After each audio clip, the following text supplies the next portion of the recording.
Sveiki visi, su jumis vėl BDO Lietuva tinklalaidė OBET, tačiau su manimi yra Rokas Pečiulis ir Jurgita Čepulienė. Mielą malonų. Mielą malonų. Tai šiandien turim tokią temą gal, kuri virė pernai, tikrai virė labai. Metai kalendoriniai prasivertė, kaip sakant, turim jau 24 ir pažiūrėti reikia į tuos mokesčių pasikeitimus, kurie įvyko. Nes pernai kaip ir ten turėjom tokių prognozių visokių, daug buvo šnekos, daug kalbos, visi mušėsi ir kolegos, kas iš to mušimosi liko šiems metams. Šiais metais nieko neliko.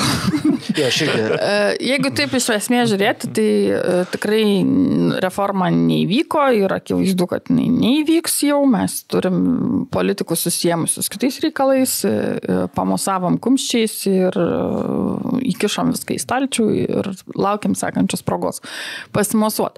Bet tai nereiškia, kad kaip visada gruodžio mėnesį prieš Kalėdas kas nors ko nors neapdovanoja. Tai ir šiemet VMI parengė special kalėdinę dovaną verslui, tai yra pakeistas komentaras.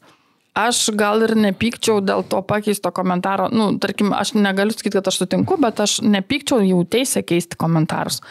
Mane labiausiai tai piktina, kad buvusi nuostata išnyko iš viešosios erdvės. Tiesiog. Taip, ta prasme, jeigu verslas nebuvo rašęs užklausimų arba neturi ten kažkokių print screenų, kad ta nuomonė buvo kitokia, iki gruodžio 16 ir 6 dienos, dabar aš gerai nepamenu, 6 man atrodo, tai tada mes galim traktuoti kaip nori. Tai čia eilinis betvarkės ir absurdo pavyzdys, šiaip realiai imant, kuomet įstatymas nesikeičia, bet mokesčių taikymas keičiasi iš esmės. Tai tikriausiai šitoje vietoje aš nesakyčiau, kad gal toks visiškas absurdas, jeigu dar bent būtų kokia nors byla, kurią teismas pasako, kad čia įstatymą reikėjo suprasti kitaip, bet aš suprantu, kad nebuvo nei teisminio ginčo, kurį kažkurį pusę laimėjo, pralaimėjo, nei teisės aktas pasikeitė. Žiūrėkit, kolegos, aš tai galvoju, kad viskas ok, bet mes klausytojų neįvedam, apie ką mes šnekam. Taip, mes tada pradinsim čia tą visą. Man atrodo, jie ir taip jau žino.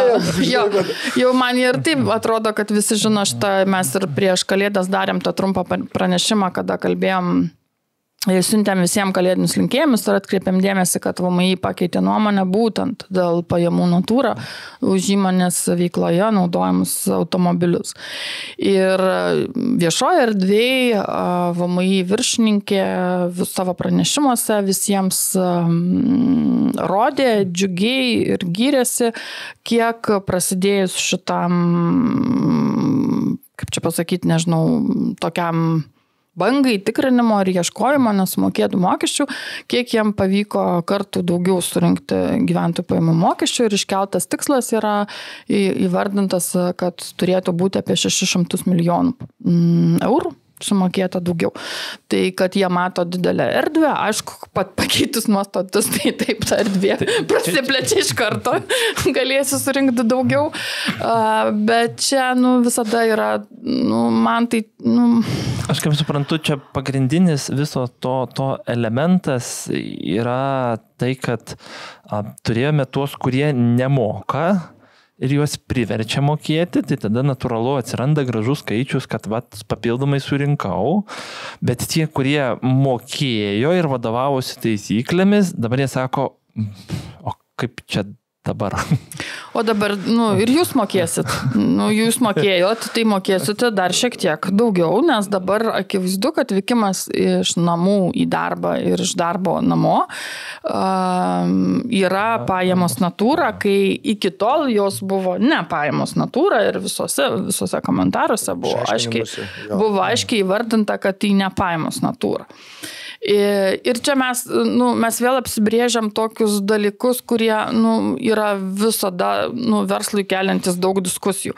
Ta prasme, jeigu mano darbas yra važinėti pas klientus ir aš nevažiuoju į ofisą niekada, aš esu kažkoks tai vadybininkas, kuris suka ratus kiekvieną dieną, jis ryte išvažiuoja, turi maršrutą ir jis važiuoja. Vakarės grįžta namo, ryte jis vėl išvažiuoja. Tai ką jis dabar turėtų daryti? Nu, palikti tikriausiai tą transportą įmonėje. Gerai, aš esu darbuotojas, toks vadybininkas, kuris gyvena Kaune, o mano pagrindinis ofisas yra Vilniuje. Tada turbūt klausimas, žinai, kelionių lapų pildymo. Ta prasme, jeigu tu gebi įrodyti, kad tu, reiškiasi, dažnų atvejų, tarkime, turbūt važiuoji iš namų į kažkur tai pas klientą, ar ne, nu tai kaip ir okei turėtų būti. Tai realiai viskas priklauso nuo to, matai, bet aš važiuoju namo. Čia matai, čia yra Rokai. Aš važiuoju namo dėl to, Rokai, kad žiūrėk, kitą rytą man reikės būtent važiuoti pas klientą ir nuo mano namų yra greičiau, tarkime. Tai gal kažkaip veikia šitas dalykas? Neveikia. Dėl to, kad pagrindinė problema bus labai paprasta, kad tu turėsi, kaip čia, kitą darbo teisės šaką, darbo teisę, kur yra darbo sutarty parašyta, turi būti nurodyta tavo darbo vieta. Jeigu pas tave nurodytas ofisas, kas yra, ta prasme, didžiai daliai žmonių tokia yra vieta. Arba hibridinė darbo vieta. Gal tai išspręstų reikalą, žinai? Bet matai. Aš galiu pasakyti, kadangi dabar aš turėjau ir dar čia laukia ateity, ir dabar čia turėjau labai daug intensyviai seminarų ir diskusijų su žmonėmis, kurie praktiškai veikia ir vykdo. Tai man iš karto prisakė N+K variantų. Jie yra komandiruojami kiekvieną dieną, visi kitą vietą, jie tenai. Ta prasme, tai kam daryti pakeitimą su žinia, kad verslas taip nedarys, tada atsiras įsakymai, dokumentus parašys visada. Aš dar nežinau tokio verslininko, kuris nesugebėtų parašyti dokumentų. Taip nėra. Taip bus, faktas bus tas. Visi važiuos į komandiruotę, reikės mokėti po 28 eurus už dieną ir mokės. Nebus čia jokios problemos tame. Aš tame nematau, vien tam, kad tai būtų iš esmės efektyvu ir patogu. Tariant, signalas toks, kad niekas nesikeis. Čia ne tai, kad gal signalas ne toks, kad niekas nesikeis, gal signalas toksai, kad liūdnoks vaizdelis. Tai yra, kuriamas nepasitikėjimas. Iš esmės kuriamas nepasitikėjimas dėl to, kad buvo nuostata, kuri išnyko, ar ne, diskusijos nebuvo. Tai ką reiškia komentaras, tai yra neįstatymas. Tai reiškia, kad atėjo moteriškė, išlipo šiandien iš lovos ir sako, bus taip. Vietoj jos ateis kita, išlips iš lovos ir bus sakys, šiandien bus taip, nes aš taip noriu. Ta prasme, tai čia apie ką mes išvišnekam. Tai ginsi savo poziciją atitinkamos institucijose. Tai taip, bet ten, Rokai, tu tikriausiai žinai, kaip ten komentaras tas labai gražiai vadinasi, suderintas tarp institucinis, ten, žinai, oficialiai valstybinė nuomonė ginčytis, sunkiau. Bet šitoje vietoje gal... Ar norit ginčytis? Čia yra klausimas. Ne, tai matai, čia gal iš tos vietos, kad su tais automobiliais gavosi taip, kad dabar gal ir būtų šitam, kaip čia, naujų technologijų amžiuje ir galimybės, ir susekti, kiek jau tas darbuotojas ten važiavo į tą darbą. Kiek jau ten tos naudos asmeninės gavo, žinai, bet tada tu, kaip pasakyti, tu ateini ir atsiremiai dar vieną teisės aktą, kuris vadinasi asmens duomenų apsauga, ir tada tu turėtum lygiai rinkti duomenis apie tai, tapsime, kiek čia tas darbuotojas važiavo jau iš ofiso iki namų. Ir tu tų duomenų, kas yra liūdniausia, tikriausiai negali, kaip čia, anonimizuoti. Tai rinkti tik tais kiek jau kilometrų nuvažiavo, nes jeigu ateis mokesčių administratorius, tikriausiai jas paprašys, tai gerai dabar man įrodyk, kad tikrai va čia šitus, žinai, ten 98 kilometrus per tą mėnesį jisai čia važiavo namo. Tai vienintelis įrodymas, tu, žinai, trauki ten kažkokį trekingo žemėlapį ir skai, matai, čia iš ofiso išvažiavo po 5-15, važiavo čia, žinai, 17 kilometrų, va čia buvo namie, tai va šitus aš jau čia jam, žinai, priskyriau prie pajamų natūrą. Gerai, bet toje vietoje duomenų rinkimas, toks, žinai, atsakomybė. Jo, bet aš, žiūrėk, Jurgita, tarkime, tu man papasakok, pavyzdžiui, iš praktikos, kiek pas tave, tarkime, klientų procentaliai nėra pasirinkę to vadinamo 0,70% arba 0,75 skaičiavimo. Nes jeigu aš suprantu, tai yra pasirinkta, ar ne, tai problemos kaip ir labai didelės nėra. Tarkime, nes tu iškart pripažįsti, kad tu naudoji pajamų administratūrą, tam tikrą dalį. Ir viskas, ir užsidaro klausimas. Ką čia turiu spręsti? Bet VMI šities tave tą klausimą ne visai uždaro. Va čia ir yra didžiausias turbūt, ar ne? Jeigu mes kalbam apie šitą, jeigu mes kalbėtume iš vis tik tai apie tokią sąlygą, ar apie tai, kad mes sumokam pajamas natūrą, viskas yra tvarkoj. Bet apibriežti, kiek žmogus naudoja asmeniniais tikslais, jie dabar kalba ir apie tai, kad aš turiu apibriežti, kiek jisai naudoja tą automobilį asmeniniais tikslais. Iki tol aš niekaip neapibrėžinėjau ir netyrinėjau, kiek jisai naudoja darbo tikslais ir kiek jis naudoja, jeigu aš skaičiuoju 0,75. Tai vienas yra toks svarbus, iš to, ką galima rasti viešoje erdvėje, pokytis ar ne tame. Niekada nebuvo kažkokių apibrėžimų ir kas dabar komentariai yra atsiradę, kad mes turim kalbėti ir apie ne tik tuos automobilius, bet yra ir atvirkščias variantas, kada įmonė naudoja darbuotojų automobilį pagal panaudą arba pagal nuomos sutartį. Ir šiuo atveju dažniausiai būdavo ir dažnu atveju, bent jau tiek, kiek aš matau, dažniausiai taip yra, kad darbuotojui yra kažkoksai kompensuojamas kuras ir sutartyse nėra apibrėžiama tas naudojamas kažkaip procentaliai, yra pasirašoma panaudos sutartis, gali būti ten kažkokios eksploatacinės, bet šiaip įprastai daugiausia yra kuras, bet tikrai nėra sutarčių, kur yra apibrėžta, ar darbuotojas ten vyksta namo, kiek jis, nes tai jo automobilis, jis naudojasi. Ir dabar tikrai versle yra pakankamai didelė panika, nes VMI ir VMI teisės departamento direktorė komentuoja, kad turi būti būtinai apibrėžta, kad ir aš suteikiu teisę naudotis, tai yra kiek įmonė naudojasi, kiek naudojasi žmogus. Aš jau nekalbu, kad jeigu ten kuras, kurį jisai gauna kaip atlygį už tą naudojimą, turi būti apmokestintas. Bet bendrai, ar ne, tai yra mano automobilis, aš susitariau, kad aš su savo automobiliu kažkur nuvažiuoju, ar ne, tai natūralu turbūt, kad aš po to tai važiuoju namo. Su savo automobiliu, ar ne, ir kad aš neapibrėžiu, aš apibrėžiau tai, kad aš ten nuvažiuosiu pas klientą, nes mane, įmonė, tarkim, yra maža ir neturi tiek automobilių. Nes čia yra dar ir kita vieta, tas atrodytų, lyg gal ir paprasta, ne, aprašom ten darbo dienom, tada naudojasi įmonė, čia po to jau asmo savo, bet ir kita vieta, yra tų darbuotojų, kurie visi gal budintis, jam ten savaitgalį, nes lygiai jau natūraliai gaunas, kad jau savaitgalį, tai jeigu važiuoju iki parduotuvės, tai jau čia viskas nebe įmonės veikla. Bet jeigu tu esi budintis darbuotojas ir tu galbūt gali būti ten sodyboje, kažkas nugriuvo įmonėje, tu turi važiuoti, tu nevažiuoji savo. Ne, tai aš manau, žiūrėk, šitie dalykai tikrai išsprendžiami. Jau kur tu pagal pareigybę savo, esi kažkoks būdintis ar dar kažkas, tikrai, normalu, kad tu būdi iš namų. Bet tu turi dokumentuoti. Tas yra labai svarbu. Bet tada, Rokai, matai, čia aš manau, kad yra didelė dalis to tokio diskusijos ir viso to politinio kildinimo iš kad įmonių savininkai, kurie dažnai yra ir vadovai, perka prabangų turtą ir jį naudoja asmeniniam reikmėm. Bet techniškai įmonės vadovas, jisai dirba 24 valandas per parą. Bet kurį kelionę būtų galima sakyti, kad yra darbo reikalai. Čia jau, taip žinai, labai drąsiai saka, aš suprantu, kad jisai galvoja 24 valandas per parą apie savo verslą. Ne, bet šitoje vietoje, Rokai, sutik, kad jeigu jam, tarkim, nežinau, atsikėlė klientas blogos nuotaikos, paskambino ir sako, aš nutraukiu sutartį, tai tikriausiai ir sekmadienį galbūt viską mes ir važiuos pasišnekėti, daryti ir panašus dalykai, kur mes tada šnekam, tas apibrėžimas, žinai, yra labai toksai sudėtingas, techniškai sudėtingas.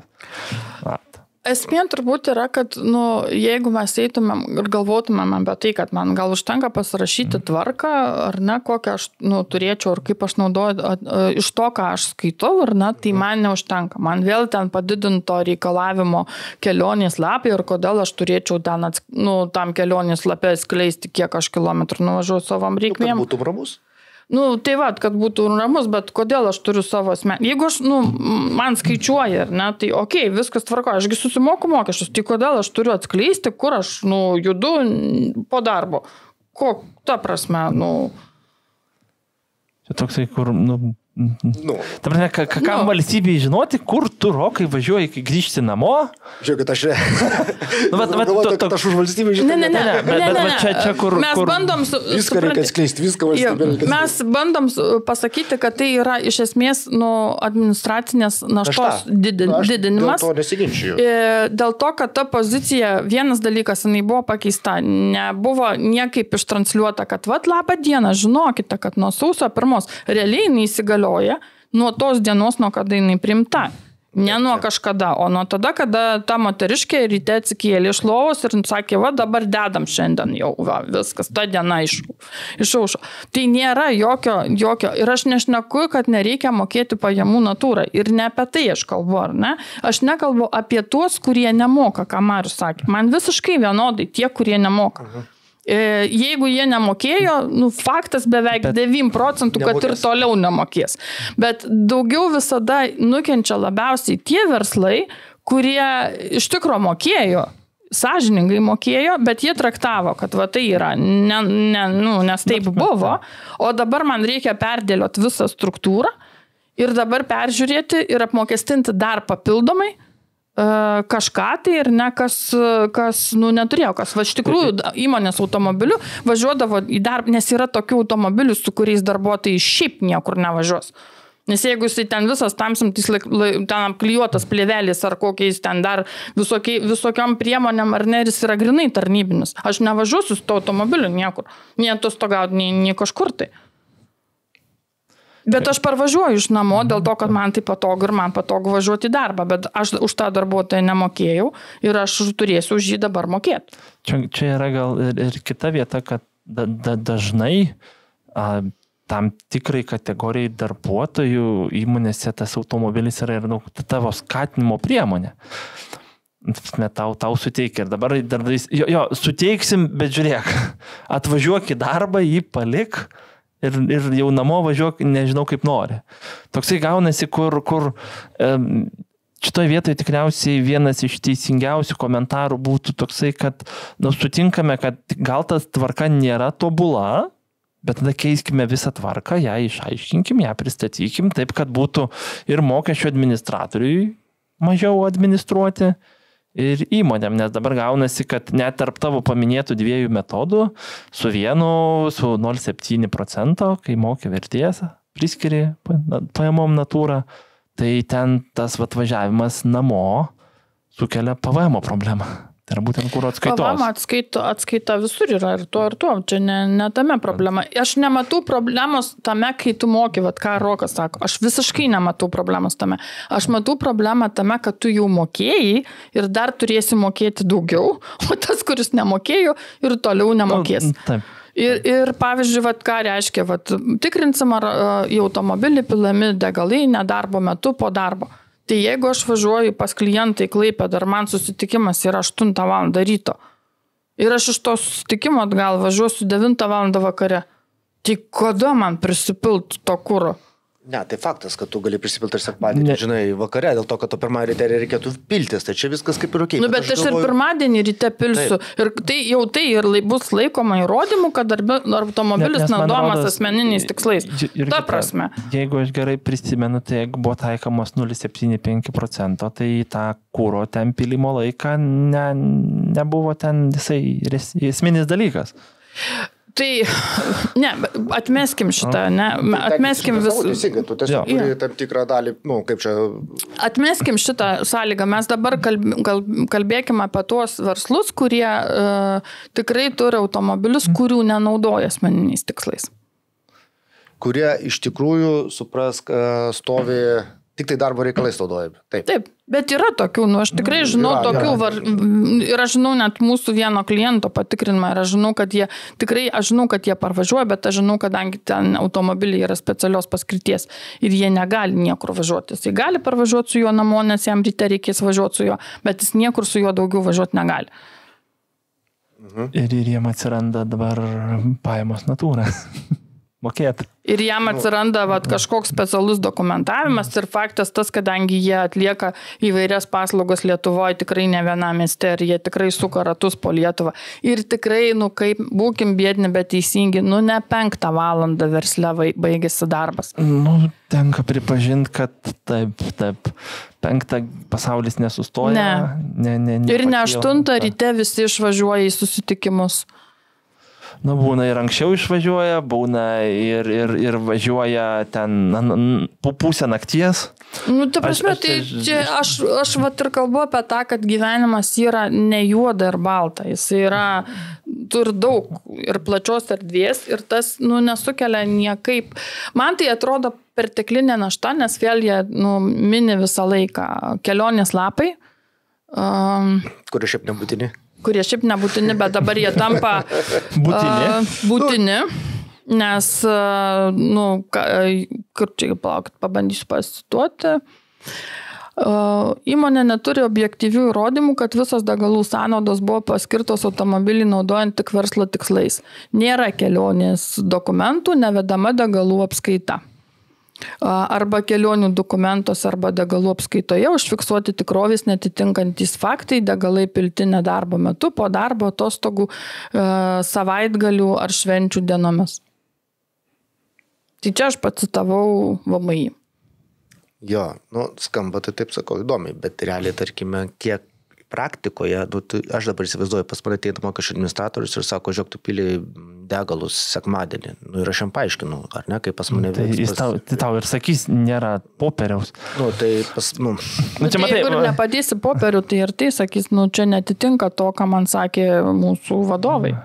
Ginčiausi su tokiu administratoriumi ir bandyčiau rodyti vis tiek, kad, bet čia vėl grįžtame tą, kad tu, ta prasme, nieko kaip ir blogo nepadarėjai, bet dabar turi ginčytis. Jo, man tas yra labiausiai... Įrodinėt. Jo, ne šitoje vietoje, tai gal tada pradėsim sakyti, kad tai Lietuvoje prašom, mėly gamintojai, gaminkit 2 automobilius, kad būtų 2 specialūs bakai, į vieną gyventojas dabar darbuotojas pils savo kūrą, o į kitą įmonės ir kad ten būtų atskirai, kilometražą suktų.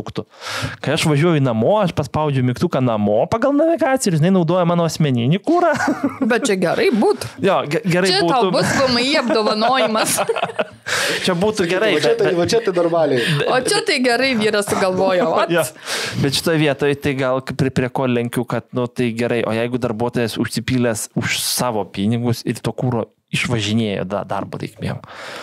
Kaip sakant, mes jau nueinam iki to, kad VMI prašo vos ne paskaičiuoti, kiek čia, bake litrų ir atskirk čia kažkaip tą kur. Ta prasme, einam į tokią smulkę detalę, kur aš jau nešnekėsiu gal dar apie elektrą. Dar apie elektrą. Aš nekam apie elektrą. Džinijus, negaliu kitaip pasakyti, genialu tiesiog. Aš galvoju, iš kur jie gauna tokių talentų. Čia tiesiog talentingų reikia būti. Nes aš taip nesugalvoju. Oficialus išaiškinimas ir atsakymas yra toksai, kad, imkime tą atvejį. Pirmas klausimas tai yra darbuotojai suteikia elektromobilį įmonėje. Ir tada ten kūro reikalai elektros nes kaip ir liktais ta elektromobilių naudotojų ta tokia standartinė procedūra, grįžau namo, laidai į automobilį, prikroviau, kiek ten man reikia, ar ten 80 ar 100%, ryte išvažiuoju pilnas pasikrovęs. Ir čia tada kyla darbuotojams, tai gerai, bet važiuoju, tarkim, darbo reikalais, ne savo, tarkime, kaip ir su įprastiniu kuru. Ir kyla klausimas, o tai dabar man už tą elektrą gali darbdavys kompensuoti, ar ne? Žinoma, kad gali. Tik tai vienas bet yra. Ir kokios tos sąlygos? Tai viena tik tai yra sąlyga. Darbdavys turi gauti iš jūsų elektros tiekėjų sąskaitą už tą elektrą, kurią naudosite su to automobilio krovimui. Tiesiogiai. Su visais rekvizitais ir tik tai tiek, kiek jūsų elektromobilio techninė specifikacija nurodo, kad jūs reikalinga tos elektros. Tai jūs turit pasirašyti trišalį susidarimą tarp darbdavio, jūsų ir jūsų elektros tiekėjo, kad elektros tiekėjas už jūsų pakrautą automobilio elektrą siūstų sąskaitėlę jūsų darbdaviui. Aš jau neklausiu to klausimo, o čia praktiškai kas nors bandė šitą. Praktiškai visų pirma reikia automobilį turėti, elektrinę. Ne, bet ar praktikos? Praktikos, aš tai negirdėjau pas mane. Aš dar negirdėjau tokių praktikų, bet reikėtų čia kitam kartui pasirašykim namų darbus pasiklausti Igničių, kiek darbdaviams siunčia elektros sąskaitų. Manau, bus zero. Aš irgi kažkaip manau, kad ir toliau bus vis tiek zero. Nes čia toksai, kur reikalavimo įvykdymas toks, ta prasme, kaip? Ta prasme, kokioj kitoj srityje analogija su elektra galėtumėm, kad yra taip? Kaip? Kad tiesiogiai darbdaviui išrašytų sąskaitą. Jokioje? Čia gal jeigu vedam analogiją su kūru, nu, tai kai degaliniai piliesi, tai išrašys sąskaitą darbdaviui. Bet jeigu aš, tarkime, verdu kūrą namuose, ne, tai tu supranti, degaliniai piliesi, tai aš vis tiek trišalę nesudarau, aš išrašau sąskaitą faktūrą. Darbdavys ten sprendžia arba ne. Viskas tvarkoja. Aš jeigu kaip į degalinę nuvažiuosiu į komercinę stotelę ir krausiu automobilį, aš paimsiu sąskaitą ir nunešiu darbdaviui. Ir čia irgi bus viskas ok. Tai čia degalinės analogija. Nu, kadangi tu namuose dizelio negamini, tai arba benzino, tai su elektra yra kitaip. Tu jos irgi negamini. Tu tiesiog naudoji savo elektrą automobiliui, su kuriuo tu vyksi darbo reikalais didžiai dienos dalį įkrauti. Tai tokiu atveju tau toksai lengvas galvosūkis, kaip tai įgyvendinama yra. Nes šitoje vietoje net jeigu paimtumėm čia geras klausimas, jeigu paimtumėm, tarkime, ofisą, nežiūrim į namus, žiūrim į ofisą, ne, stovi ten ta stotelė, aš ofisą nuomojuosi, tų elektromobilių yra M+1 ir aš jį kraunu, tai ir vėliau su tą elektrą važiuoju namo, tai gaunu pajamas natūrą. Tai dabar klausimas yra paprastas, o kaip dabar čia išskaičiuoti ir apskaičiuoti? Jeigu jūs automobilį naudosite asmeniniais reikalais, tai iš tos darbdavių išrašytos sąskaitos reikės atskirti procentaliai tą dalį įvertinti, kurią jūs naudosite asmeniniais reikalais ir susimokėti pajamas natūrą. Čia taip pat. Taigi čia paprasta, paskaičiauti kartą per mėnesį, reiškiasi, krovėtės, žinot, pagal techninį ten reiškiasi, kaip čia pasą, supranti, kiek reikia tavo automobilį pakrauti laiko ir išskaičiuoja darbdavys, reiškiasi, ieško tos sąskaitos faktūros atitinkamą kiekį. O kaip tada nutiktų tokiu atveju, jeigu aš esu super žalias ir elektromobilį namuose pakroviau savo saulės elektrinę? Darbinį. Jeigu išlaidos elektros, aš pacituosiu, čia aš labai pasiruošusi. Labai pasiruošusi. Iš bėlio kurio kampo. Galit cituoti, kaip tik tai norit. Tuo blakut, aš dabar nebuvau atsiradus labai, kaip ten nebuvo parašyti. Faktas, kad tu turėsi rašyti sąskaitas. Ne, tu negali nieko rašyti, tai čia ir iš karto aišku. Čia Rokai, žinok, yra to žalio elektromobilumo problema yra net kita, tarkime, įmonė turi ten, tarkim, kaip? Žodžiu, aš dabar gal jau greitai nerasiu, nes tu gali labai daug parašė, bet ten sakinė esmė yra, kad jeigu elektros sąnaudos yra lygios nuliui, tai ir nulis ir kompensuoja nulį. Ne, bet tai sąnaudos bus, nes šitoje vietoje, matai, Rokai, kur yra kita problema, aš žinau, kad iš esmės tos krovimo stotelių trūkumas Lietuvoje yra dar jaučiamas, ypač mažesnėse vietovėse ir ten, kur pasitaiko jau tas verslininkas ar verslo savininkas toks kaip čia progresyvus ir technologijoms ir nusprendžia, kad vis dėlto jis važiuos elektrą, jis dažnai sako, tai statausi aš čia fabrikas čia mano, pastatysiu aš čia elektrinę, stotelę. Ir yra žmonių, kurie investuoja ir pastato tas jau greitesnės negu kad tas jau lietojo krovimo stotelė. Ir jie dažnai net dar prieš statydami iškelia klausimą, ar aš galėsiu tą elektrą, tarkim, kažkam leisti ją pasinaudoti, ar tarkim, už savikainą ir parduoti. Tiesiog, kad tu galėtum atvažiavę, pas mane pasikrauti, sumokėti man už tą elektrą, man infrastruktūros negaila. Tu pasikrauk ir plėsiu, prisidėsiu čia, prie to ekologiško, sustainable transportavimo, to tvaraus, plėtros Lietuvoje. Tai žinau, kad su ten situacija labai paprasta, kaip ir sako, principe taip, bet tam, kad galėtum parduoti elektrą, tai reikia licenciją turėti. Tai ten yra įvardinta nepriklausomi, tiesiogiai apmokėjus nepriklausomam tiekėjui už tarnybinio elektros įkrovimo ten, bet tu turi išrašyti sąskaitą ir turi teisę tą turėti. Nes tu turi atitikti visus reikalavimus, čia taip ir parašyta. Tiesiogiai apmokėjus nepriklausomam tiekėjui. Nes šitoje vietoje gaunasi problema tokia, kad jeigu aš ten turiu saulės elektrinę susimontavęs ir pakraunu darbinį transportą, tai visiems yra super gerai. Taip.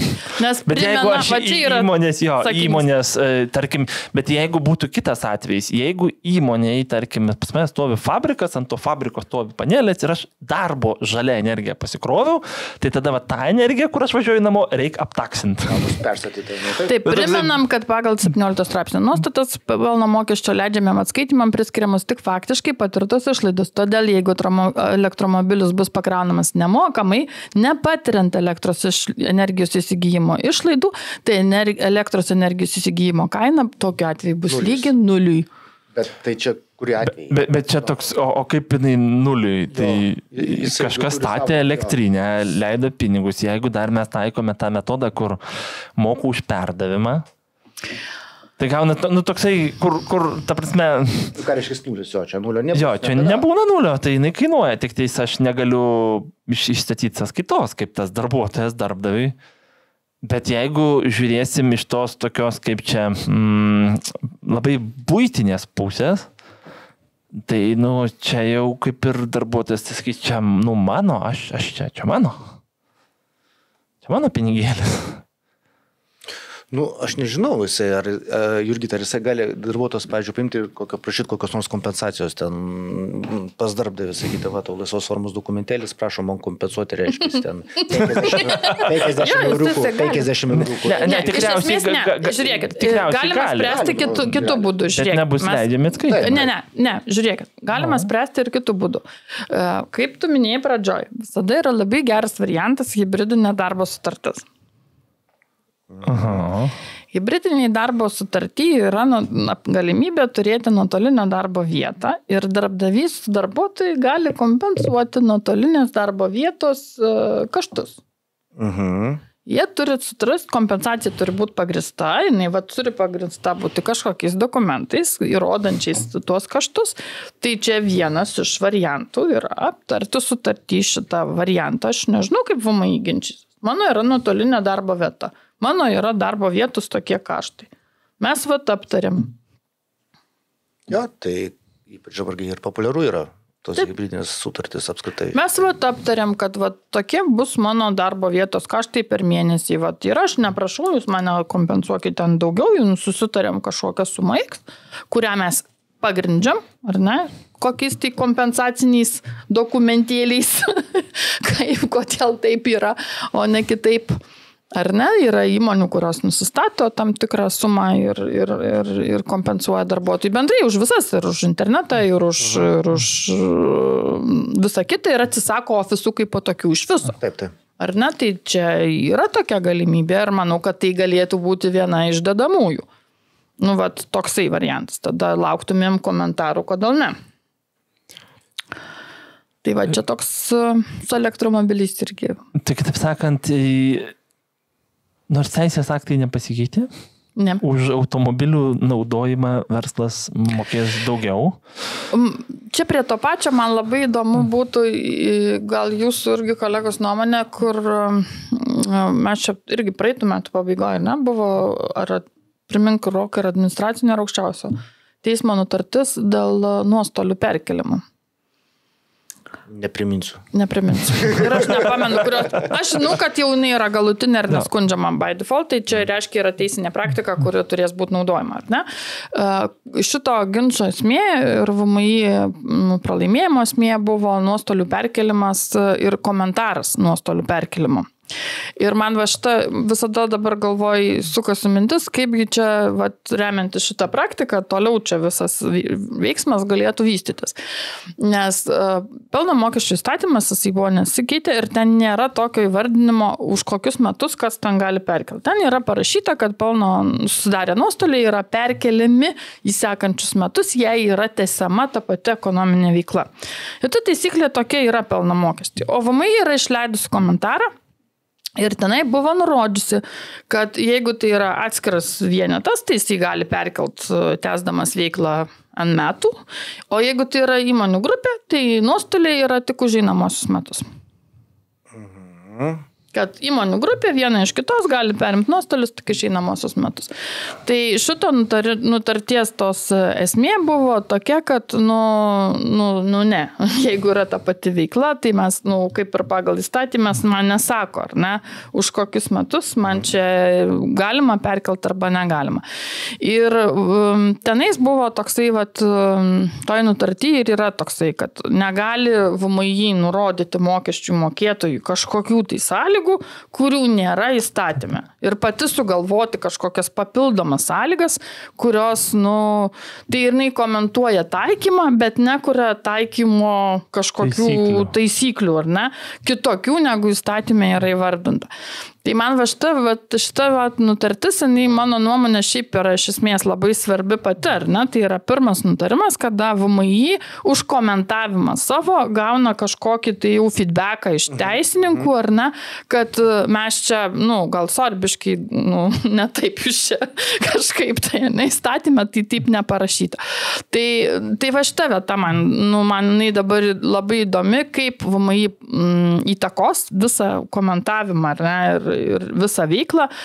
Nes jeigu tu skaitai daug vietų, tai čia ne tik tai vienas iš, bet šiaip pas mus yra labai populiaru, kai įstatymė nėra įvardinta arba parašyta kažkaip tai, o komentaras tau pastato kažkokį rūmus, pilį arba ten dar kažką. Sustato labai taisyklės, nes šitoje vietoje gal tas vienas iš įdomesnių, bet jeigu apie VMI nuomonės pasikeitimą, tai čia buvo viena tai pakankamai sena byla dėl su muitinė, kuris įveždavo laikinai savo tikslams. Ir vienoje byloje VMI pakeitė nuomonę, nes visą laiką buvo turinys prieš formą, tai kaip šventa karvė. Prasme, čia jau žiūrim į turinį, ne formą, o toj byloje esmė buvo tokia, kad ten kitą procedūrą net muitinė pasiūlė padaryti, nesakė, nereikia PVM mokėti. Taip ir padarė. Atėjo VMI sakė, ne, forma prieš turinį. Nes ten ir gavos, kad atvežė, palaikė, išvežė 0-0. Ne, sakė, dabar čia forma prieš turinį eina svarbiau, nes tuo momentu, kol jūs laikėt, jūs turėjot sumokėti, o po to susigražinti, tai kadangi nesumokėjote, tai nuo tos nesumokėto dabar sumokėkite dalis pinigus. Ir gaunas toksai, pala, bet čia nuomonės vėl buvo pasikeitimas. Bet šitoje vietoje pernai ne tik automobiliai ten keitėsi, buvo toks labai įdomus reikalas, keitėsi ir žemės ūkio technikos, ten kūro nurašymo taisyklės. Ir turėjom čia tokį Vilnių įvykį, galėjome apžiūrėti Lietuvos žemės ūkio verslo atstovų techniką išrikiuotą Vilniuje. Tai ten irgi liktais neįstatymas pasikeitė VMI sprendimas dėl naudojimo. Tai čia mes ir turim tą tokį, kas iš esmės, kaip turėtų būti, man nėra kito instituto, kuris pasakytų, kaip aš turiu tą daryti. Tai yra tik mokesčiai. Aš galiu pats susigalvoti, ar ne, bet iš esmės, kaip tai daryti teisingai, man gali įgaliotas Lietuvoje vienintelis. Ne kažkokie ten kitokie dalykai, bet jis vienintelis. Jis formuoja mokestinę praktiką. Tai negali būti taip, kad vieną kartą išlipau iš lovus taip, kitą kartą išlipau iš lovus, dabar tai bus kitaip. Priešingai bus dabar. Dabar jūs padarykit tokį cirką, pasirašykit trišalę sutartį su elektros tiekėju ir data jau jums čia bus galima. O šiaip tai ne. Nes tu gali paprastai apskaičiuoti, kaip tu apskaičiuoji vidutinį sunaudojimą kurą, ar ne, kiek jis tai sunaudoja, tai yra degalų sunaudojimo norma. Visi kelionės lapai to paties yra grįsti. Tai su elektra yra lygiai tas pats. Tai jeigu tavo tas kraunasi tiek ir jam reikia tiek kilovatvalandžių, tai čia ir paprasta apskaičiuoti. Pagal tą pačią logiką, taip, bet bet tai man sako, padarykit bandymą įvažiavimą arba imkit iš techninės specifikacijos kuro sunaudojimo nustatytą normą. Šitoje vietoje atsiranda taip, kad pasikeitus kuro rūšį pasikeičia taisyklė. Taip. Kur, ta prasme, daiktas nesikeičia, daikto panaudojimą tikslai ir esmė ir praktika nesikeičia, keičiasi vienintelis dalykas kuro rūšis. Ir skirtingai kuro rūšiai skirtingos taisyklės, kas, atrodo taip... Aišku, bus blogiau, jeigu sakys, tai jo, mes ir skistam kurui pakeisim. Pasirašykit trišalę sutartį. Su kuo? su kūro tiekėju. Bakus, jie tada turės daryti 2 bakus. 2 bakus, apie ką kalbėjom jau prieš tai. Tai va, tai čia man toksai, Tai jau kaip ir VMI, kaip čia tas kūrybinę laisvę aptariam, ar turim dar ką nors iš tokių pasikeitimų, kas pasikeitė ir apie ką, ar reiktų žinoti, ar galima žinoti, be to, kad ten keitėsi minimalaus mėnesinis darbo užmokestis, ko kaip čia išdava yra tai, kad pasikeitė ten minimalus mokėtini mokesčiai, individualiai veiklai, ten ir visi kiti dalykai. Žinai, tikriausiai tų pakeitimų 24 metų kažkokių esminių nėra. Aš irgi kaip atsidariau pasižiūrėti, tai kažkaip taip netgi skurdokai atrodė. Nepratęs matyti, kad tiek mažai visko yra. Bet realiai tai tipo tokie pagrindiniai dalykai, tai tikriausiai būtų ten tas investicijų pelno lengvata, kur yra, ar ne, pratęsta iki 28 metų. Taip. Tai reiškia, kad iki 28 metų, ar ne, tai investicijai projektai vis dar galioja ir žmonės, ne žmonės, įmonės, kurios perka turtą, kuris gali būti priskirtas tiems investicijams projektams, tai drąsiai iki 28 metų gali naudotis lengvata. Ką mes dar turime? Filmų gamybai pratęsta pelno mokesčio lengvata. Aš asmeniškai tai klientų tokių neturiu. Kas reiškia, filmų gamybą kompensuoja, nežinau, ar pas tave būdavo. Mes vieną buvom. Turėjom, bet jau dabar nebeturim, bet turėjom vieną.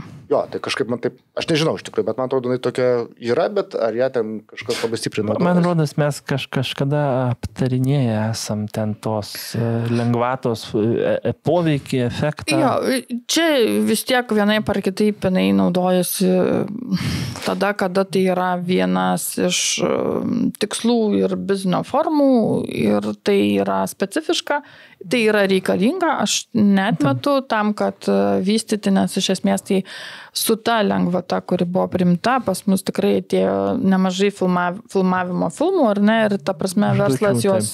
Daro filmų žodžiu.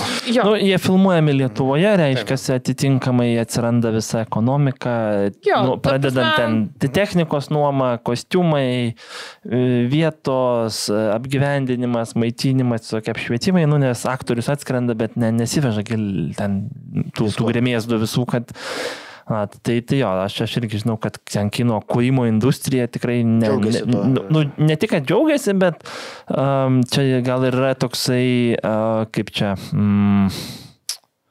tam tikra, kaip čia, šalies reprezentacija, kaip būna, čia gal iš tų filmų, tu kaip žiūri, kurie filmuoti Lietuvoje, tu matai ten, žinai, tas hipotetinis scenarius, ten kažkur kažkas bėga ir tu matai, o čia ten koks žalias tiltas, žinai, o čia baltas tiltas, žinai, o čia ta vieta jo. Nes, tarkim, Kanadoje labai daug filmų filmuoja ir Hollywoodas filmuoja dėl ten nesamų lengvatų. Ir visada pačioj filmo, kad ten, žinai, ten Kanadoje, toks, žinai, parodai globalių mastų. Aš manau, kad tai yra geras dalykas ir taip nelabai aš taip į skeptiškai ir žiūrėčiau. Tai smagu. Smagu, kad pozityvumo gaida kažkokia egzistuoja. Žodžiu, ką dar turime? Dar turim tokį įdomesnį variantą, kur aš vakar pamačiau, tiesą sakant, nebuvo atkreipęs dėmesio, kad jeigu tu esi kandidatas į kažkokią tai valstybės tarnybos postą, ten aišku yra išimčių, tai tau dabar nebereikės pateikti, kandidatuojant, nereikės pateikti gyventojų turtų deklaracijos. Žinai, tokį ten FR 001 berods, ar ne, vadinasi. Ir vadinasi ir GPM deklaracijos. Tai reiškia, anksčiau, jeigu tu norėjai kažkas tai būti valstybės tarnautojos, tai prisiduok, turėdavai su šitą visą informaciją, ta prasme. Dabar aš kaip suprantu, to nebereikia. Yra tam tikros išimtis notarai, jeigu nori būti, ten savivaldybių vadovai, tiesiog turbūt merai, tai jiems lieka. Bet iš esmės tai atsisakoma šitos praktikos, nes suprask, ta prasme, niekur ta informacija iš esmės, prieš tai kaip ir nebuvo surinkta, bet nebūdavo naudojama. Niekam jinai įdomi nebuvo, ta prasme. Kas ją rinkdavo, aš turbūt. Įdomi tiem, yra kam jinai įdomi, bet rinkėjams tai... Jie nesinaudodavo šitą informaciją. Bet tu minėjai surinkimo informacijos. Tie, kurie surinkdavo, jiems jinai kaip... Nes po to ateina koks nors žurnalistas, pradeda krapštyti ir sako, o tai jūs turit, bet nieko nedarėt. Taip, tai tokie pakeitimai, daugiau aš nemačiau jokių pakeitimų, kažkokių labai reikšmingų, ką mes ten kalbėjome, turbūt MPD, MMA. minimali alga, MPD atsiranda 20 metais atsiranda dienos MPD. Tiems, kurie išvyksta iš Lietuvos, MPD bus skaičiuojamas ne mėnesiais, o dienomis. Kiek Lietuvoje prabuvo dienų, kad tiksliai sumokėtų gyventojų pajamų ir neprisinaudotų nei kiek daugiau mokestinių lengvatų. Lietuva įtraukė Rusiją į tikslinės teritorijas ir pasirašė su Maroko dvigubo apmokestinimo išvengimo sutartį. Čia kam keičiasi, nežinau kiek. Dar vienas dalykas, kuris man šiaip pasirodė įdomus ir irgi parėjo taip, pro šoną kažkur pakankamai, gal nežinau, kažkaip nesureagavo, vėlgi pakeistas komentaras. Painiai, man tie komentarai vėliau kaip patinka. Aš visada prieš miegą skaitau. Atsižvelgiant, kad tas komentaras yra ten labai tokia riebi istorijos knyga. Jo, tai... Labai ten įdomių faktų prirašyta, tai paveiksliukų daug. Yra naujai apibrėžta, kaip VMI vertins, ar individuali veikla yra iš tikrųjų individuali veikla, ar tai yra vis tik tai darbo santykiai. Čia įdomu. Ir aš čia pasižymėjau savo šiandien, kad būtinai turim šitą pakalbėti. Tai pirmiausia yra 8 kriterijai, kurie yra įvardinti kaip kriterijai įrodantis, kad tarp asmenų yra darbo santykiai. Tai aš išvardinsiu juos čia dabar. Tai pirmiausia pavaldumas, tai yra jeigu tas asmuo visiškai paklūsta visiems procesam, nurodymam, darbo laikui, tvarkom ir panašiai. Jeigu tai yra tik vienas užsakovas, jeigu tik tai yra visos, sakykime, viską tas suteikia, ar ne, reikalingas priemonės veiklai vykdyti, jeigu jisai pats nepadengia ten visų kurų ir visur, kur važinėja su įmonės automobiliais ir visu kitu, jeigu jam atlygis mokiamas periodiškai, jeigu jam yra apibrėžta, uždrausta sutartyje naudoti kitus asmenis arba kitas įmonės tam projektui vykdyti, jeigu jisai sutartyje turi apibrėžimą ir reikalavimą dėl kvalifikacijos kėlimo, dėl atostogų ir kitos niekur neapibrėžtos aplinkybės. Ir tada sekantis sakinys, tai yra toksai, kad jeigu gyventojo vykdoma veikla atitinka bent 3 iš 3 šitų išvardintų kriterijų, tai bus laikoma darbo santykiais ir pajamos apmokestinamos kaip darbo santykių pajamos. Tai vėlgi čia yra komentaras. Jo, reikėtų pažiūrėti, pavyzdžiui, tu gali atrinkti 3 tokius, kur atrodytų, kad, kaip čia... Visada yra. Man, pavyzdžiui, vienas iš tokių atlygis mokamas periodiškai, tai aš nežinau, tai jeigu aš ir vykdau individualią veiklą, ar aš pasirašiau kokią nors ilgalaikę sutartį su tavim, tai aš norėsiu, gabaliukais tą atlyginimą pasimti, aš nenorėsiu jo gauti ten kažkada, ar ne? Tai kaip ir statybininkai. Ir statybininkai periodiškai atlygį gauna, jeigu ne tada, kada namą pastato, aktavimas vyksta periodiškai, ar tu pasisamdyk aitišnikus, jie irgi tau lygiai taip pat pakiš, suprogramavau šitą, pasižiūrėk už šitą sąskaitą ir, čia bet kas čia yra, šiaip mano visose sutartyse turbūt taip yra. Net ir paslaugų sutartyje nepriklausomai, įmonė, ta prasme, tu teiki paslaugą, tu nelauki, žinai, tarkim tas pats auditas, tu dalimis pasiemi pinigus. Tai ar apskaita, taigi aš nepasiemi tada, kai nutraukiu sutartį šiaip jau atlyginimo. Jeigu etapai yra sudėlioti ir yra, tarkime, užaktuojama etapą, tai aš nemanau, kad tai yra periodiškai, nesvarbu, kad jie ten dažniausiai, tarkime, gali... Jie netyčia sutampa su mėnesio pabaiga. Ne, tai žinai, bet šiaip iš principo, jeigu... Bet jeigu aš, pavyzdžiui, ir kalbėčiau apie kvalifikaciją, tai aš irgi turbūt, dėčiau visiems ir, aš tikiuosi, kad ta kvalifikacija bus tokia, tai man gal, tas ar ten galiu samdyti ar negaliu samdyti, yra kitas klausimas. Bet samdydamas tave, aš iš tavęs, tikėsiuosi, kad tu būsi kažkoks specialistas. Tikriausiai dažnu atveju yra nurodoma, kad tu pats turi atlikti paslaugą, nesisamdydamas trečių asmenų, nes, aš samdau Roką Pečiulį, o ne ten trečią asmenį, kurio aš, galbūt nepasitikiu, galbūt jo kvalifikaciją abejoju. Tai vat sakote, radom 3, ne? Tai jau... Ne, aš, ta prasme, kodėl tai yra, man tai buvo taip, kad pakankamai tyliai praėjo, ar ne? Čia irgi iš tų gruodžio mėnesio. Čia bus tas tylus bandymas tuos individualią veiklą. Sugaudyti labiau. Jo. Bet, pripažinkim, yra ten to, man atrodo, biškeliai.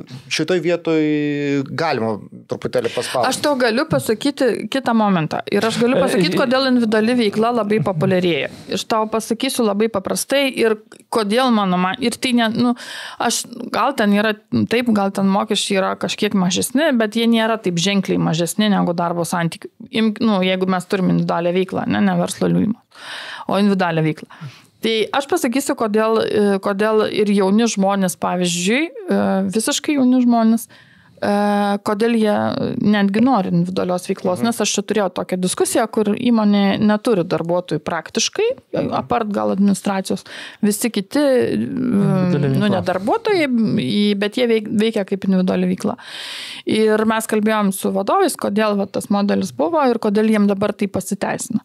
Todėl, kad, aišku, tai buvo sunkus laikotarpis visiems, dėl to, kad darbo jėgos labai trūksta. Ir tie jauni žmonės, sako, ar mums reikėjo pakeisti požiūrį, kad mes jų nekontroliuojam šiaip ar ne, nes aš negaliu jo kontroliuoti per labiausiai, bet jiem atsiranda ta galimybė valdyti savo laiką. Tai yra, aš nebūtinai 8 valandą turiu būti darbe ir tu manęs negali barti, kad aš ten 5 ar 3 kažkur atsistojau, išėjau ir ką aš veikiu. Ir va ta galimybė, nes darbo santykiai man neleidžia susitarti su tavim, kad tu dirbsi ten, pavyzdžiui, ateisi į darbą tik tada, kada tavęs reikia, pavyzdžiui. Taip. Ar ne, kad tu visą kitą laiką, aš tau nemokėsiu, ar ne?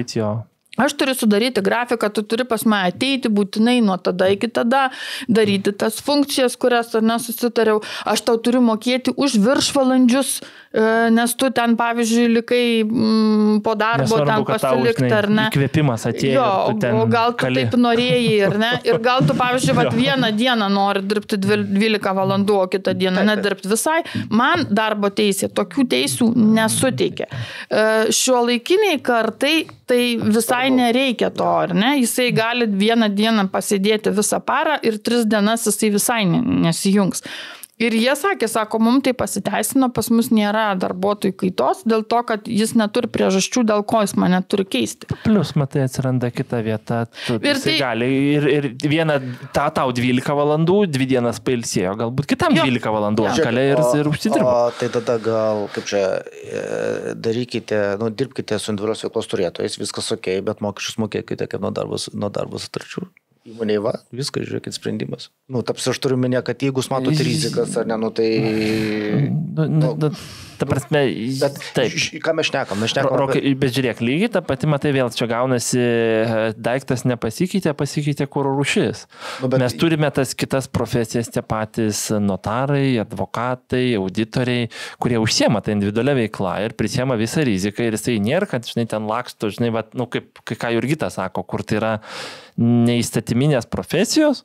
Bet žiūrėk, Jurgita sako tą, kad reiškia, kad bet supranti, tada, žiūrėk, dirba darbą, tiesiog kitokių grafikų, tarkim. Bet yra tas dalykas. Ir pavyzdžiui, tikrai, ir aš su pačiais darbuotojais šnekėjau, jie tikrai nedirba, ką ir Marius sako, jie iš karto nebedirba jam vienam. Jis iš karto pagal savo veiklą ar pagal savo galimybės, jis iš karto ieško dar kitų sutarčių ir jis iš karto dirba keliem. Iš karto. Bet matai, 3 tenais toj sutartys, kiekvienoj sutartį rasi tuos 3. Ir jis tada turės, 5 darbdavius. O kai turi 5 darbdavius, tai tada ten labai kompleks susidaro dalykas. Nes jeigu tau yra svarbus rezultatas, jeigu tau yra svarbus rezultatas, bet nesvarbus laikas, Čia man. Ne, aš turiu omeny, kaip darbdavi, ar ne? Tai jeigu man, nes dabar darbo kodeksas nurodo, kad mums yra svarbus laikas. Mums nesvarbus rezultatas, mums yra svarbus laikas. Kiek žmogus praleidžia darbę, jis turi praleisti tiek ir nedaugiau ir ten ne kažkaip, ar ne? Jisai padaro darbą. Ir aš suprantu, kad yra specialybių, kur taip yra ir tai bus ir niekada kitaip nebus. Bet yra tokių darbų, kurie iš esmės yra kūrybiniai, tarkim, ar ne? Ir jisai, pagal pačią darbo esmę, pavyzdžiui, koks nors renginių organizatorius, ar ne? Taip. Ta prasme. Nes čia yra kita vieta, tam tikros profesijos, kur tau, žinai, turi ateiti įkvėpimas. Mokytos tai nebus, taip, šiandien man atsibodo, dabar čia biškidės palė. Taip, nebus, bet va mūsų operatorius, gal jisai dalį darbų atsikelia, žinai, naktį ir padarysiu taip ir ir pagal darbo kodeksą, tai viršvalandžiai. Darbas naktį, apmokėjimas kitas, tai darbdavys aš tai tau neliepiau dirbti. O čia ir yra, kad mūsų, sakykime, tas pats gyvenimas, čia mes ir dar turėjom tokią diskusiją ir irgi vienas iš to, kas čia bus visi freelanceriai ir visi tie veikiantys socialiniuose medijose irgi VMI kelia kaip tikslą pajamų išieškojimo mokesčio. Ir tai, ir kalbėjom ir apie tai, kad tas gyvenimas, veiklos ir pajamų šaltiniai, jie nėra tokie, kaip jie buvo 90 metais, kada mes čia galvojom visas tas taisyklės, kažkas ten galvojo, mes negalvojom, tuo metu neturėjom tokių smegenų, bet tada tos buvo sugalvotos taisyklės, kurių mes dabar laikomės iš esmės. Bet jeigu žiūrėt visą gyvenimo struktūrą, viskas pasikeitė labai stipriai ir jos realiai yra pasenusios. Tai dabar, kolegos, šitoje vietoje kaip ir ta tokia apibendrinanti žinutė tikriausiai, kuri atrodytų eina lyg ir sutinkame, kad mokesčius mokėti reikia, kad yra taisyklės, bet jos turėtų būti aiškios, paprastos ir nes lyg ir tokia žinutė, kad VMI lyg ir siekis irgi yra skaidrumas, tikslumas, klausimas, kiek jisai kainuos. Ir kaip tada šitoje vietoje mes atsisukam tikriausiai čia į šios temos tokį, to nebuvo, bet čia per savaitę pasisuko, mūsų įstatymų leidėjai ir vienas žurnalistas ir ten išlindo ta diskusija, gal ir nemoralu, bet teisėta. Čia šnekam apie Seimo narius, kurie ten kompiuterius pirko ir buvo tokių, atsimenu, tik vienas, kuris taip jau drąsiai čia vieno šaumeno sūnus, jaunesnysis, pasakė, kaip, teisėta, bet pripažįstu, kad, nemoralu, tai pinigus grąžinsiu.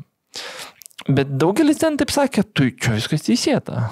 Tai vat šitoj vietoj iš verslo norėti to tokio moralumo, paminant teisėtumą, nes dažnų atveju ir tas pats, ar ten individualūs santykiai darbo, ar individuali veikla, ten toksai, kaip tu sėdi, sako, tu visiems akivaizdu, bet teisėta. Ne, aš, kaip ir, jeigu pas mus yra tokie pavyzdžiai, tai nereikėtų tikėtis, kad kas nors sakytų, okei, aš būsiu tas moralinis švyturys ir dabar aš čia nieko neimsiu, nors galiu. Tai, ta prasme, taip nebus ir verslas taip pat jeigu mes išleidom tokį komentarą ir jeigu yra, toks procesas ir toksai, kaip čia pasakyti, ir iš tikrųjų taip yra. Aš dar kartą sakau, aš nekalbu apie tas įmonės ir man, pavyzdžiui, yra labai keista, norėčiau aš gauti iš VMI tokią ataskaitą, kur pasižiūri įmonės, kur nėra pajamų, yra 11 automobilių ir yra minusas ir ten yra kokie 5 žmonės, o 11 automobilių. Ta prasme, tai pažiūrėkim, pirmiausia, pradėkim nuo čia. Mes nepradėkim nuo to, kur yra 180 automobilių, bet jų veikla yra važiuoti visur, ten vėžint, tarkim, kažką, ne, iš jį. Ta prasme, pradėti reikėtų nuo to, kur akivaizdžiai jau ten net nereikia būti genijum, kad pamatytum. Taip. Ir yra paprasta rasti, ta prasme, tai nėra kažkaip tai sunkiai surasti tos dalykus. Bet kolegos, dienos pabaigoje visgi yra labai smagus PR'as. Ką tu pasakysi apie įmonę, kad ten radom 180 Škodų, jeigu tu gali pasakyti, radom įmonę su 3 Lamborghiniais, 2 Ferrariais ir 4 Porsche ir dabar mes jau čia juos primušim. čia, manau, yra dalis to viso veiksmo ir veikimo, kaip ir ten automobilių siekimas, toks irgi, kur vamai mes čia seksim, žiūrėsim. Nu, skamba taip juokingai. Nu, ta prasme, toksai, nu, taip, nu, kaip čia taip, nu, taip. Tai gal tada, nes liktais dar su tais lipdukais valstybiniais dar kai kur važinėja transportas. Bet jie taip tyliai nunyko, nes čia buvo momentas, kaip čia važinėjo su viešuoju transportu, ten įstaigos visur meras ar merija, ar ten įstaigos, nežinau, tos pačios VMI automobiliai namo važiuodavo. Tai tada kažkaip atsirado skaidrumo tas proveržis ir užklijavo lipdukus, kad VMI čia nais transportas, bet jie kažkaip nyko ir neliko. Tai jeigu teisėta. Tai gal nemoralu, bet teisėta. Tai čia ir yra tas. Ir verslas, aš manau, kad jausdamas, kaip pasakyti, jeigu verslas jaučia, kad tai yra neteisėta, tai VMI parašius laišką, jisai sudeklaruos visas pajamas natūrą ir susimokės. Nu, ta prasme, aš nematau, bet kuriuo atveju tai taip dažniausiai ir vyksta.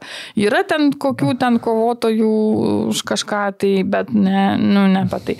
Bet jeigu verslas jaučia, kad mano procesas ar mano darbas ar mano biznis yra toksai ir aš nematau, kur ten yra pajamos natūra, nes pas mane tiesiog taip sudėliota, nes tai ir taršos klausimai, ar aš dabar varysiu mašiną į Vilnių, palikti ryte vėl važiuosiu, tai, o aplinkos apsauga, o visi kiti reikalai. Tai jeigu jis jaus, kad taip, kaip čia pasakyti, kad jis spaudžia neteisingai, ar ne, ir neetiškai, neteisingai, kad jisai turi teisę daryti taip, kaip susidėliojo procesą, jisai ir nedarys, ir nemokės, ir jisai prirašys milijoną popierių su tuo, ką reikia pamatyti ir sakys, gal nemoralu, bet teisėta. Kūrybiškai prisitaikys. Manau, kad taip. Nėra tokios situacijos, prie ko neprisitaikyti. Prisitaikys. Tai šitą vietą tikriausiai baigiant, turim suprasti, kad verslas veikia konkurencijai aplinkoj. Konkurencinė aplinka labai verčia visus būti efektyviais ir verslas tikrai ras kelius, kaip būti efektyviais. O jeigu siekiame to teisingumo ir tokio visuotinio, tai tikriausiai jau taisyklės reiktų peržiūrėti, aptarti su visuomenė ir jas priimti kitas, kad visiems būtų paprasčiau. Ar pritarėt? Tai, žinai, tą gaidą galim ir baigti. Pritarimo, ne? Tai palinksėk. Gerai, ačiū visiems. Iki.